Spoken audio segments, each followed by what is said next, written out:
Entonces, lo de Diógenes Escalante no fue una casualidad, fue una forma que nosotros tenemos de resolver las cosas. Ya cuando Gómez también se presentaban las mismas cosas, Gómez solía nombrar a un civil presidente de la República y él se quedaba como comandante en jefe de las Fuerzas Armadas. Él se iba a Maracay, donde tenía sus haciendas, y el presidente estaba en Caracas y tenía que ir a Maracay. El presidente tenía que ir a Maracay a rendirle cuentas al comandante general del ejército. Menos mal que por lo menos en ese punto hemos avanzado significativamente, ¿no? Pero bueno, hay una especie de patrón que nos ha llevado a tomar decisiones que nos han conducido a esta situación donde estamos. Ese es más o menos el cuento de la novela y creo que de alguna manera responde la pregunta.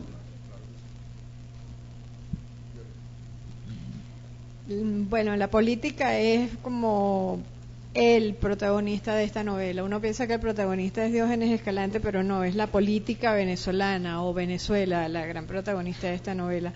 Pero es la Venezuela que pudo haber sido si no hubiéramos cometido todos estos errores, o la Venezuela que a ti te hubiera gustado hacer. Yo antes te pregunté por las cosas de las que no hablas y te hablé de la política y eludiste totalmente mi tema. Supongo que es que tampoco quieres hablar de eso, pero ahí está.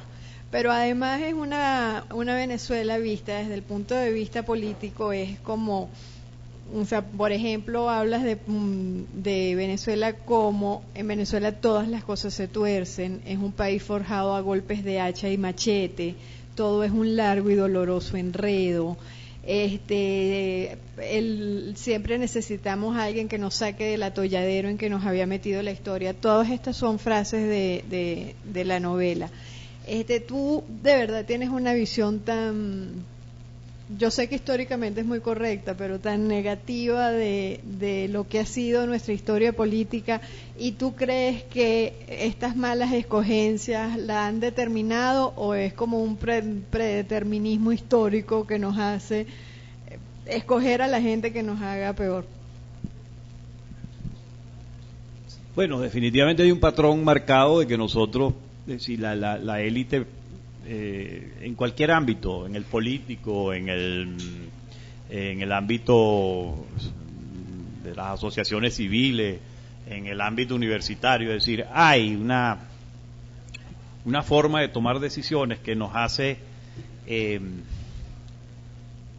llegar a situaciones donde nos encontramos de repente en un callejón sin salida. Venezuela es un país hecho de hacha y machete. Bueno, es cuestión de leer la historia, A nadie la independencia le costó tanto. Yo no soy historiador, pero si yo fuese historiador, una de las cosas que yo trataría de hacer en historia comparada es qué país en el mundo y en la historia universal perdió 1/3 de su población en la conquista de la independencia.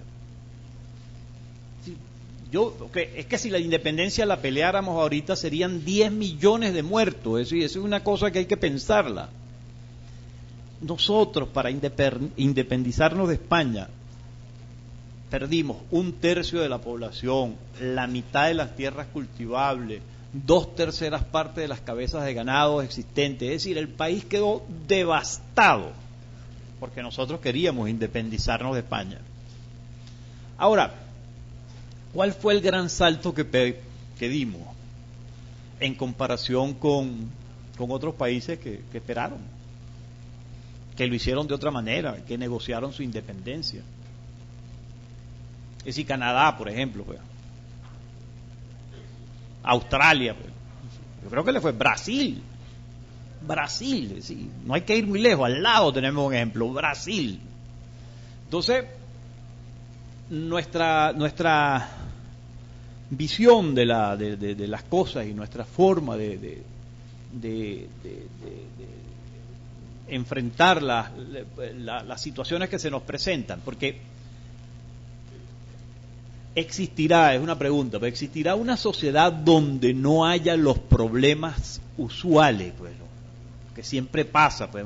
Existirá una sociedad donde no haya desempleo, existirá una sociedad donde los productos alimenticios no sean más caros, un poquito más caros cada vez. Existirá una sociedad donde no haya problemas de seguridad, donde no haya problemas de infraestructura. Existirá una sociedad donde no haya problemas para darle a la gente salud. Si no existe, todas las sociedades tienen esos problemas. Absolutamente todas las sociedades tienen los problemas que nosotros tenemos. No existe una que no los tenga. Hasta Suecia los tiene. Bueno, ¿cuál es la diferencia? Miren, la forma como nosotros buscamos las soluciones. Entonces, aquí aparece una figura que nos ha acompañado siempre, que es la figura del Salvador. Yo soy fanático del Magallanes y yo pensé que los fanáticos del Caracas eran distintos, pero no. Yo digo porque es que el Caracas ha sido un equipo más ganador, ¿no? Sí, claro, los fanáticos del Magallanes siempre pensamos que va a venir alguien a dar un jonrón con las bases llenas y nosotros vamos a ganar el juego, que hemos hecho todo lo posible para perder. ¿Verdad? Estamos perdiendo porque hemos hecho un montón de cosas necesarias para perder. Pero siempre pensamos, dicen, no, chicos, el próximo inning va a venir, van a dar un jonrón con la base llena. Es decir, el milagro, el Salvador. Bueno, los del Caracas también son así, con lo cual tenemos que el país es así. El país siempre está esperando un Salvador, siempre. Y ese Salvador se mitifica, se pone en algunas, incluso instituciones. Para mucha gente, el gobierno es el Salvador.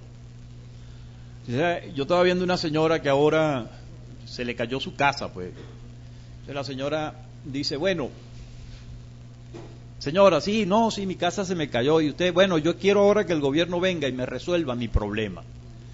Yo dije, bueno, un alemán haría eso.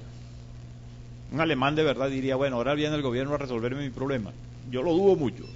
De verdad que lo dudo mucho. Yo creo que ahí pensaría en otros mecanismos. Sí. Bueno, definitivamente el gobierno debe ayudar, pero no dándome la plata o dándome la vivienda. Es decir, el gobierno me va a facilitar las cosas, abrirá crédito, pero yo tengo un problema, no lo tiene el gobierno. Y cuando nosotros empezamos a pensar en un Salvador, bueno, es cuestión de hacer la lista de los salvadores de la patria. Comenzando por Bolívar. Entonces, arranca una larga lista de salvadores de la patria. La lista es tan larga que si alguno hubiese hecho el trabajo, no estaríamos como estamos. Pero ocurre que no, el salvador de la patria siempre, invariablemente, nos ha salido bate quebrado, como dicen por ahí. Entonces, para poner un ejemplo, durante los gobiernos democráticos del 58 al 98, yo haría una salvedad hasta el 73. En el 73 se eligió a Carlos Andrés porque Carlos Andrés iba a hacer democracia con energía, nos iba a salvar de la que ya la gente comenzaba a percibir como un problema de la seguridad ciudadana. Democracia con energía. Después vino Luis Herrera, que iba a desentar el país. Entonces buscamos un salvador que nos salvara de la corrupción. Y luego vino nuevamente Lucinchi, que iba a una democracia social. Nosotros no, nosotros vamos a hacer una democracia, todo el mundo va a participar, una democracia social. Entonces vino Carlos Andrés, que nos ofreció llevarnos nuevamente a la gran Venezuela. Entonces, a Carlos Andrés lo sacaron y había que sacarlo porque había que buscar un salvador. Salvador fue Caldera, que ya había tratado de salvarnos en el 68 y no lo había conseguido. Y bueno, y entonces ahora en el 98 se eligió al Salvador que tenemos actualmente, el hombre que nos está salvando de todas las cosas. Nos está salvando de tantas cosas que nosotros no tenemos ni siquiera que pensar en nada. Nosotros nos vamos a quedar tranquilos y ya estamos salvados. De manera que esa visión histórica de buscar el Salvador, por cierto, les recomiendo que lean un libro, La herencia de la tribu, de Ana Teresa Torres. Allí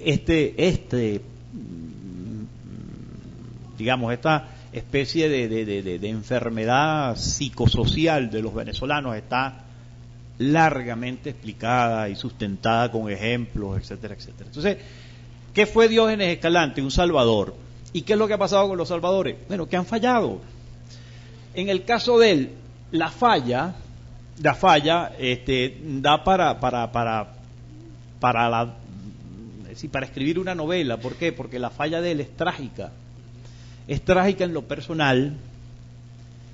Sí, es un hombre que ha soñado con ser presidente, que tiene una visión del país modernizadora, que se le ha dado el hecho de ser embajador en Estados Unidos, en Inglaterra, de codearse con gente que tiene otras visiones, gente sí, con, digamos, ya una tradición democrática, una tradición del desarrollo de la economía mucho más adelantada que la que nosotros podíamos tener.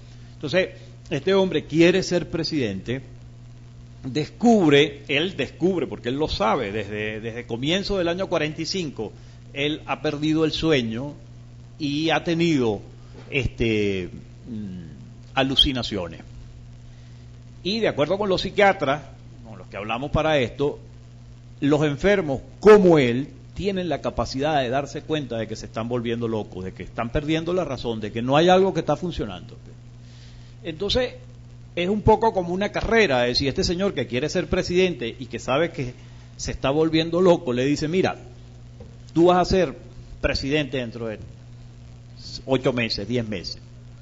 Y entonces comienza una especie de carrera, pero dice algo así como quizás, bueno, no lo pensaría en términos expresos, pero quizás estaba detrás de él eso. En Venezuela no importa si después que llegas a la presidencia te vuelves loco. Si lo descubren después, bueno, ya no hay caso. Entonces, él arranca su carrera contra el destino y efectivamente, bueno, le ganó la locura a la partida. Entonces, se destruye él personalmente, la familia queda destruida y el país entra en una crisis más profunda que la que El Salvador, o sea, Diógenes Escalante, vino a resolver. Esa ha sido una constante histórica, es decir, una reiteración de un patrón que yo creo que en la medida en que seamos conscientes de que eso existe, quizás a la hora, porque la información y la educación cambia las cosas, es decir, si la gente más formada de este país fuese la que tomara las decisiones, quiero decir, los millones de venezolanos que tienen un nivel sociocultural relativamente elevado, tomara las decisiones, pues probablemente las decisiones no serían tan malas, pero una de las crisis del sistema político nuestro, durante la cuestión democrática, durante el periodo democrático, los 40 años del 58 al 98, una de las cosas que ocurre es que la élite política es una élite escasamente formada y no hay ninguna razón para seguir como líder a alguien que no es capaz siquiera de tener una familia. Y si se estudia cuáles eran las características de la familia, del liderazgo político venezolano, entonces te das cuenta que ni siquiera, porque claro, puede ser muy heroico de repente dar un golpe de Estado, pero llevar uno a un hijo desde que entra en el kinder hasta que sale para la universidad, llevarlo a la escuela todos los días y estar pendiente de que se eduque, eso debe ser más heroico. Yo creo que es más heroico. Si a mí me ponen a escoger, yo prefiero dar un golpe militar. Porque ya yo he hecho eso. De hecho, yo tengo un hijo que estudia en la universidad y todavía lo tengo que llevar porque estudia en la José María Vargas y entonces si se va en carrito tiene un problema de seguridad y si ahora no tiene ni donde estacionar nada, de manera que estoy otra vez llevándolo a la escuela. Es decir, esas cosas, si nosotros tuviésemos una élite política que se hubiese formado y hubiese sido capaz bueno, de tener un diálogo con esa parte del país que se modernizó, que se formó, que fue producto del plan de beca Mariscal de Ayacucho, venezolanos de realmente de talento capacitado, pero no había ese diálogo se rompió porque la élite política nuestra estaba muy mal formada y lo peor, sigue siendo muy mal formada. O sea, quizás ahora estemos llegando al punto de quiebre porque peor formada no puede estar. Esas son cosas que hay que considerar al momento de ver por qué siempre repetimos el mismo error. De manera que la educación es un buen mecanismo para empezar a cambiar esas cosas, ¿no? Que dicho sea de paso, bueno, yo soy de los que piensa que eso va a ocurrir, que las cosas van a mejorar, que vamos a estar mejor, que después que pasemos estas turbulencias las cosas van a ser mucho mejores porque por lo menos vamos a tener el aprendizaje de haber vivido lo que yo no dejo de considerar como una época oscura por estos años.